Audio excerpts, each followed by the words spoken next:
గత నెల 25 నుంచి వారాహి దీక్షలో ఉన్న డిప్యూటీ సీఎం పవన్ కళ్యాణ్ ఇవాళ విరమించారు. అనంతరం మంగళగిరిలోని జనసేన పార్టీ కేంద్ర కార్యాలయంలోని మంత్రులకు మరియు ఎమ్మెల్యేలకు, ఎంపీలు, ఎమ్మెల్సీని ఆయన సత్కరించారు. తర్వాత వాళ్ళందరూ కలిసి పవన్ని శాల్వాలతో సత్కరించి శుభాకాంక్షలు తెలిపారు. నేపథ్యంలో 5 కోట్ల మంది ప్రజలకి వెన్నుదన్నుగా నిలబడింది జనసేన పార్టీ. రోడ్ల మీదకి రావాలంటే భయం వచ్చింది.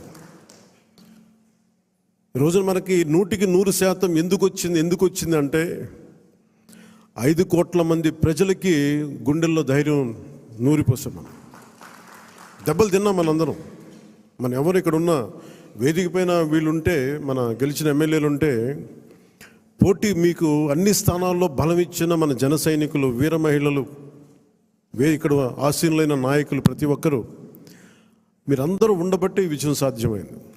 21 మంది ఎమ్మెల్యేలు ఇక్కడ మేము కూర్చోగలిగామంటే నాతో సహా అది మీ అందరి కష్టం, శ్రమ, మీ మేధో మదనం, మీ ఎలక్షనీరింగ్ కేపబిలిటీ. జన సైనికులు అసలు పోటీ చేయని చోట్ల, మనం పోటీ చేసిన చోట్ల జన సైనికులు చేశారు, వీర మహిళలు చేశారంటే అదొక మన కోసం చేశారు అనుకోవచ్చు. కానీ మన పోటీ చేయని చోట, మనం పోటీ చెయ్యని మిగతా 160 మిగతా అన్ని చోట్ల అసలు ఎలా నిలబడ్డారు కూటమికి, తెలుగుదేశానికి కానీ భారతీయ జనతా పార్టీ కంటే నాకు నిజంగా చాలా చాలా ఆనందం వేసింది. అలాంటి జన సైనికులకి, వీర మహిళలకి చేతులెత్తి మీ అందరికీ మనస్ఫూర్తిగా మీకు నమస్కరిస్తున్నాను. అంటే మీరు రాష్ట్రం కోసం తపన పడ్డారు, రాష్ట్ర బాగోగు కోసం తపన పడ్డారు. సో మీ అందరికీ చాలా చాలా మనస్ఫూర్తిగా నేను ఈ సందర్భంగా నేను మీకు ధన్యవాదాలు తెలుపుకుంటా ఉన్నాను. అలాగే మనం అడుగుతా ఉన్నారు, ఏమైనా ఆశించావా నువ్వు పదవులు, ఉప ముఖ్యమంత్రి అవుతామని నేను ఆశించామని? నిజంగా చెప్పాలన్నా నిజంగా ఏమి ఆశించాల. మీరు చూశారు అసెంబ్లీలో కూడా మొట్టమొదటి నేను మాట్లాడినప్పుడు, ఎవరైతే మన దురదృష్టం ఏంటంటే మనందరం కూడా చరిత్రను ఎప్పుడు మర్చిపోతూ ఉంటాం. నిన్నగాక మొన్న వచ్చిన నాయకులు గుర్తుండిపోతారు, కానీ ఈ నేల కోసం ఎవరు త్యాగం చేశారో వాళ్ళు మర్చిపోతూ ఉంటాం. మన అమరజీవి పొట్టి శ్రీరాములు గారి పేరు ఎందుకు చెప్పానంటే, పేరును ఒక డొక్కా సీతమ్మ గారి పేరు ఎందుకు చెప్పానంటే, వారి చేసిన సేవలు మర్చిపోతే మనం కృతజ్ఞహీనులు అయిపోతాం. అందుకే నాకు ప్రత్యేకించి వారి ప్రేరణతో వచ్చినవాడిని. ఒక వ్యక్తి మన కోసం ఎందుకు త్యాగం చేయాలి, అలాంటి ప్రేరణతో వచ్చాను. అందుకే నేను పదవులు ఏమి ఆశించలేదు.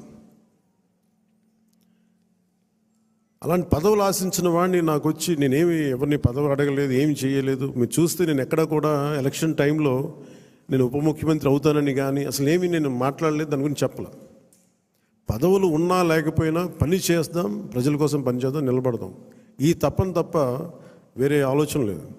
అలాంటి మనకి ఈరోజున మన ప్రభుత్వంలో భాగస్వామి అవ్వటం మనందరికీ కూడా చాలా పెద్ద బాధ్యత.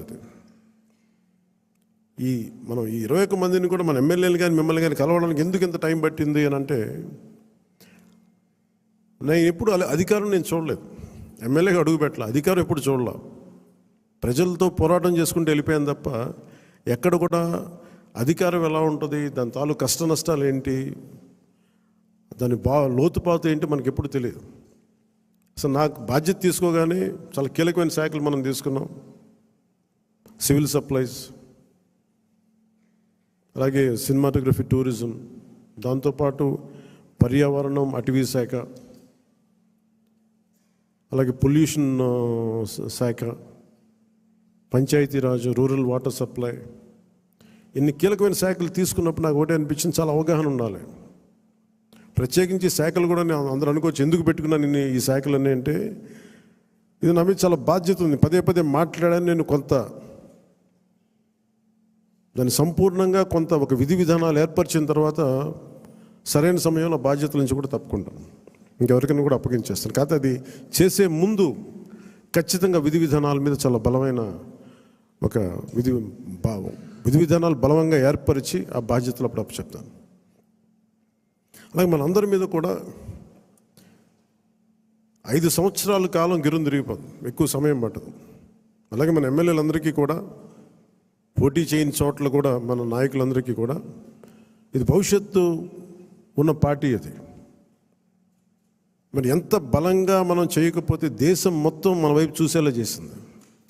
దేశం మొత్తం ఈ రోజున ఎవరన్నా సరే దేశం మొత్తం మీద ఢిల్లీలో ఎక్కడికి వెళ్ళినా నన్ను పదే పదే పిలిచి గౌరవిస్తున్నారంటే అది మీ అందరూ చేసిన కష్ట ఫలితం. అది నేను ఒక్కడిని చేశానని కానీ, నేను ముందు నడిపించానేమో కానీ, నాతో పాటు నడవడానికి మీరందరూ ఉండి 21 మంది మనకి సభ్యుల్ని, 2 పార్లమెంట్ సభ్యుల్ని గెలిపించుకొని తీసుకెళ్ళటం ఆషామాషే విషయం కాదు. మన ఉదయ్ గారు కానీ బాలశౌరి గారు కానీ మనం అడుగుతున్నారు నెక్స్ట్ పార్లమెంట్ సెషన్స్ ఉన్నాయి ఏం మాట్లాడాలి అంటే, ఉదయ్ గారు కూడా చెప్పారు మీరు ముందు అవగాహన చేసుకోండి, ఎలా మాట్లాడాలి, ఏం మాట్లాడాలి, ఈ సెషన్ అంతా అవగాహన చేసుకోండి. ఏదైనా కీలకమైన పరిస్థితులు అంశాలు ఉంటే